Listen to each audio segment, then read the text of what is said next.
Welcome back, and today we'll start on the motorcycles.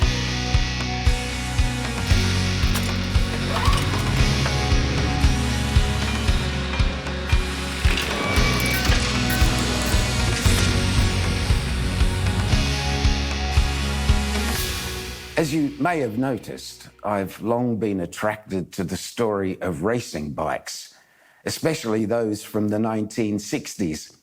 That was a time when the Italians and the Japanese overtook the British in Grand Prix racing. Here there are Ducati, MV Agusta, Norton, and even an Air Marquis Harley-Davidson, this one right behind me here. I'm happy to say that Ducati have always kept up their investment in engineering, and as a result, they continue to dominate MotoGP in recent years. We'll come back to the Ducati story in a later episode, including the most recent acquisition, this masterpiece behind me, the Ducati Panigale, that was built as a tribute to the great Troy Bayliss, who retired in 2008 after 3 Superbike World Championships for Ducati.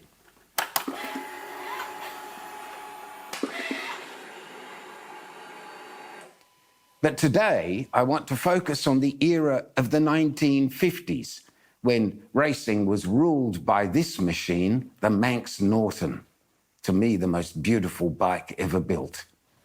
I've never had the privilege of owning one, of course, well outside my budget these days. So it was in fact English engineering, and Norton in particular, that started it all. Here's another member of the Norton family, right here. This is a 1969 Norton Commando with enhancements by race engineer Paul Dunstall. I've had this bike for over 20 years.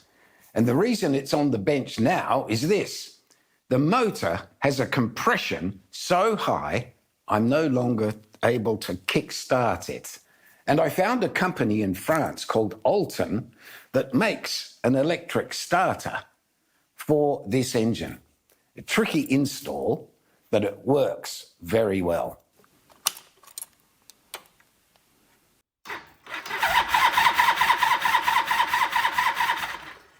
Now, it's the design and the style that I want to talk about today, leading up to this machine that I built here right in the shed.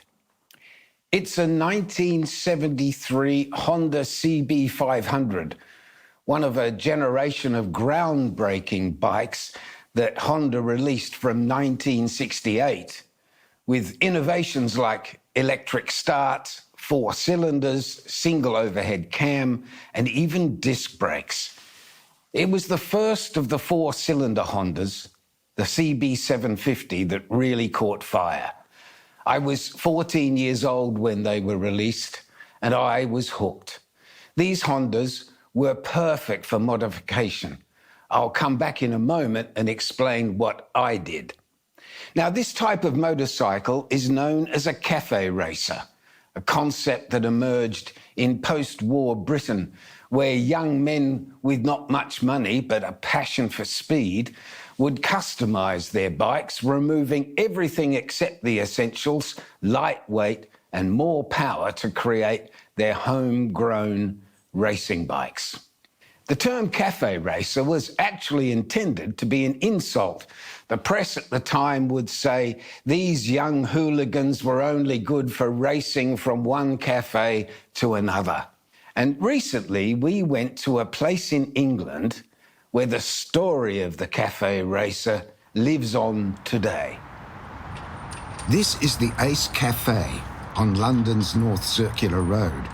A special place for everyone in the motorcycle fraternity, especially that early generation of bike enthusiasts, and I guess that includes me. In the 1950s, it became the favourite spot for a group known as the Ton-Up Boys, young men working on their bikes with the dream of going ton-up, taking their bikes over 100 miles an hour.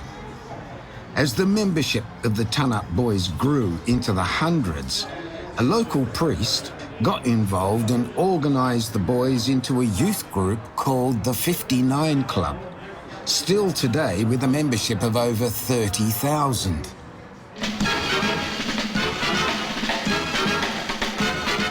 An Ealing group of ton-uppers, that is riders who have done 100 miles an hour, waited outside their favourite cafe for their favourite member. You'll never guess where he comes from, so here it is, St Nicholas, Chiswick. This church certainly has a most unusual curate in Father Brown. He's a motorcycling enthusiast. He's joined that group of riders, and now he's practically the leader. He believes motorcyclists are a much maligned race with a lot more good than harm in them. He must be the only rider of a 350cc who has to grapple with a cassock.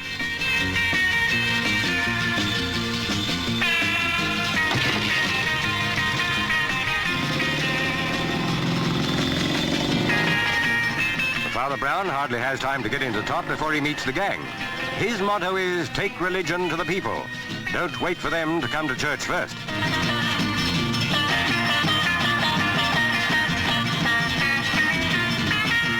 What's on the program today? A run on the old bike, of course. But that's the second item. The first will surprise you. Evidently, the Padre's as much at home here as in the saddle or pulpit. This is the sort of place to meet the younger generation where they're thoroughly at home.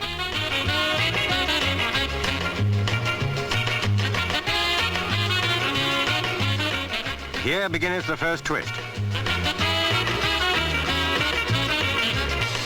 Now for the open road, where the ton-uppers come into their own in another way.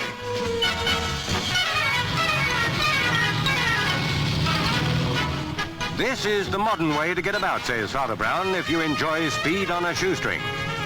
A lot of harsh things have been said about young chaps on motorbikes. Where the church is concerned, Father Brown's motto is, if you can't beat 'em, join 'em. And some of those young people are still regulars at the Ace Café. Not so young anymore, of course, but still with a passion for the bikes. We were lucky enough to visit on a day when some of the older members of the club had one of their regular meetings. And there we had the privilege of chatting with a number of wonderful characters, some of whom had been members for over 60 years. All the electrics were no good, the brakes didn't work very well, but we wasn't interested in that. I used to have two positions on my throttle, off and on. There was no in between with us, and we'd get chased by the old Bill many a times. We were regular customers up the local magistrates court, and I mean, it seems ironic now because then eventually when I did retire, I became the local councillor. I paid £87 for my motorbike, and that was £2 a month repayments on it was. But you had the girls. See that now the girls, and they used to come on the back of the motor, not tell their mums, obviously, because we'd got a bad name by now. But little things what we used to get up to, it was great fun. It was in the 50s and 60s, and trying to go back to those days would be hard to experience. And when you tell people what we used to get up to, they don't believe you. Do not believe you. Every generation, there's an alarm about what the next generation are doing. Oh, they're all wearing these hoodies and masks and things. So we now have hoodie gangs, where it was once teddy boy gangs, it was ton-up gangs, or cafe racer gangs, or mod gangs. Every generation, we create a new term of contempt for the kids. And that was it. And look around you, nothing about a drop, and open it wide up through them gears. And your girl, your bird, she used to sit on the back and lean forward on you. And you tuck down, you go, and you keep looking up, and the wind's, no crash helmets, the wind's smashing you in the face, and you're trying to, you see it going 85, 85, 85, no, 90. Oh, no. So it was to do the ton, the magic ton. So this is a salute to the ton-up boys. Not many things can keep a group of people so close for over 60 years. And I think they did something very important. They created the idea of the cafe racer, a concept that lives on today. It's always been a part of my passion for motorcycles. So it's been a lifetime fascination with cafe races. Let me explain this one and what we did to it, as well as try to explain the core principles of what is a cafe racer. First, the clip-on handlebars. They're there to give the riding profile a nice low, lean-forward look. There's the swept-back exhaust system, in this case coming from 4 pipes into one. There's the rear set foot controls moving the feet from about here to there. That gets the rider back. It's all lightweight, removing everything except the essentials. In this case, I cut about 20 centimetres off the rear of the frame. You see, there'll never be 2 people on this bike. Then taking everything out of here, out of this space, including the air filter, the battery, and the electrics. So where have all the electrics gone? Well, they're right here, all concealed under the seat. Removing the seat, all is revealed. It's not very tidy, I'm afraid, but I've never done a wiring job before. It's my first attempt at rewiring. Now, to give you an idea of the complexity, here's the wiring diagram, courtesy of our friends at Revival Cycles. And at the heart of it is this little box in here. That is an M unit. Here it is outside the bike, but it's buried under these wires. This little device is a little computer, but it's also the fuse box. So when I switch it on, the M unit very carefully does a diagnostic test of all the electrics, and it tells me if the bike is ready to go. A project like this, of course, is a long act of love. Remember, this machine is over 50 years old. Here's a quick look at what we actually did to it. First step was to start pulling the whole thing to pieces. And with a naked frame, I was then able to do the cutting and welding for the back end of the bike. Then, a long debate with Angelo about what colour to paint the frame. Angelo won, of course. We went with silver. I'd ordered the tank and seat from a brilliant team at Holt Works in the UK, where Tony is a master of fabrication in aluminium alloy. Then dismantling the engine. Now, these engines are famous for their strength and reliability, but we stripped the top end down, checked all the parts, gave them a good clean, and then replaced the rings and all the gaskets. All the parts for these bikes, thankfully, are readily available these days. The bottom end was in good condition, so no need to dismantle any deeper, and time for a thorough clean of the engine. Thanks to a bit of child labour. Good job, Tommy. One of the tricky jobs in a project like this is renovating the 4 carburetors and keeping them in sync. And with the engine back together and in the frame, then the usual excitement about the first start. Guess what? It's working.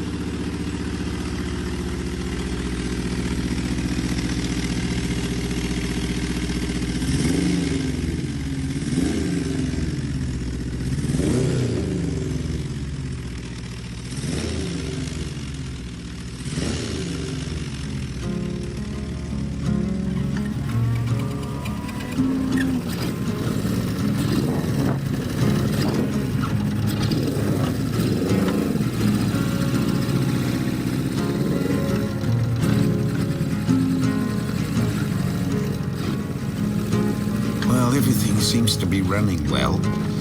It's a bit hard on the bum, though, without upholstery. Must do that soon.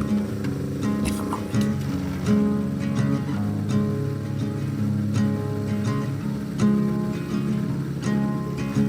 There's nothing quite like riding on a country road. There's something quite liberating about it. You You see, I've never been too keen on cars. I'm a terrible driver. But on a bike, I'm completely focused, totally in the moment, not wanting anything but this.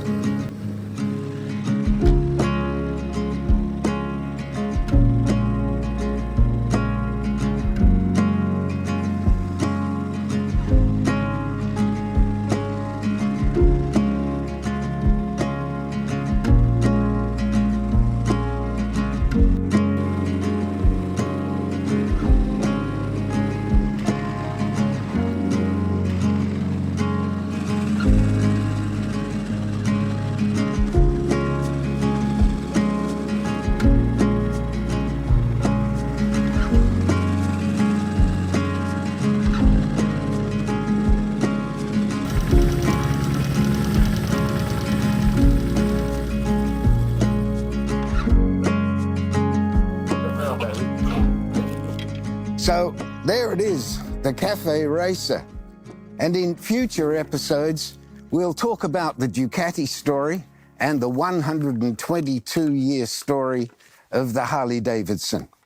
Thanks for joining us. Thanks for sharing our passions and our obsessions here at Gary's in the Shed.